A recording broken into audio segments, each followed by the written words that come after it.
So now I will prepare for you our signature Espresso Martini.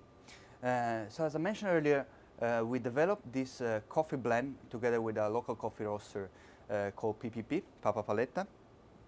And we believe that to make a great Espresso Martini, you need coffee made to order. And of course, being a large venue, high volume bar, that's not possible with a normal coffee machine.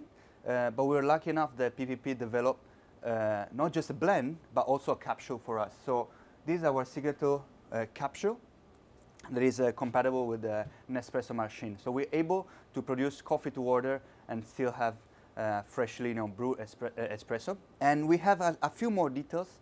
Of course, you can find more information about the blend on our website that we particularly use if you're a coffee geek.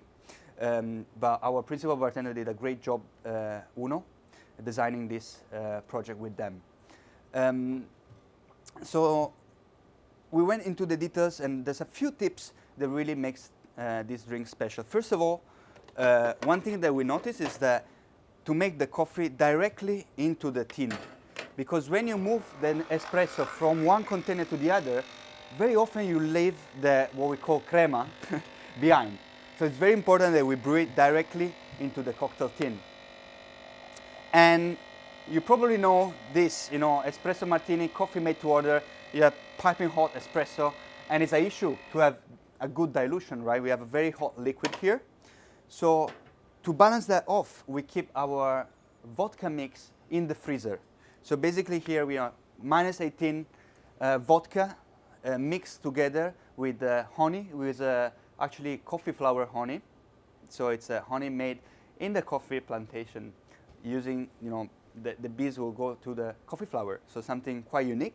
And we use a very dark sugar as well, and a little bit of coconut water to help, giving the foam. When we were working with this drink, the idea is like we need, a roast and a mix that is able to produce a great foam. Because that's one of the DNA of Espresso Martini, is having a great froth on top. And I'm going to go ahead and combine our very cold vodka mix with the espresso. Another thing that we wanted to change about this drink is that we're actually not using coffee liqueur, as you notice. Because the idea, of course, is we put so much effort into developing a great coffee blend. We don't want other coffee flavor. But coffee liqueur helps you have that foam. So a lot of the work we did is how we achieve a perfect foam without adding any additional different coffee flavor inside. So we combine the hot espresso with the frozen vodka mix. This is already kind of room temperature now, so it's not gonna, be a problem when we add the ice to have a good dilution. And with this one, we just want to go real hard.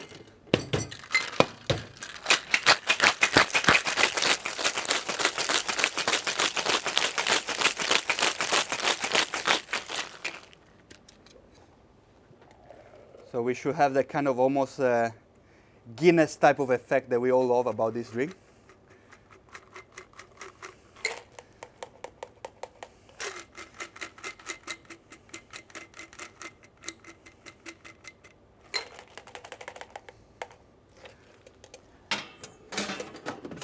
And finally, Espresso Martini is a party drink, so we want to keep it fun. And we're going to garnish it with a cacao twill. So this is a very thin cacao biscuit. And the way we serve it is we're going to serve a spoon on the side. And the customer will be able to use the spoon and just crack the drink.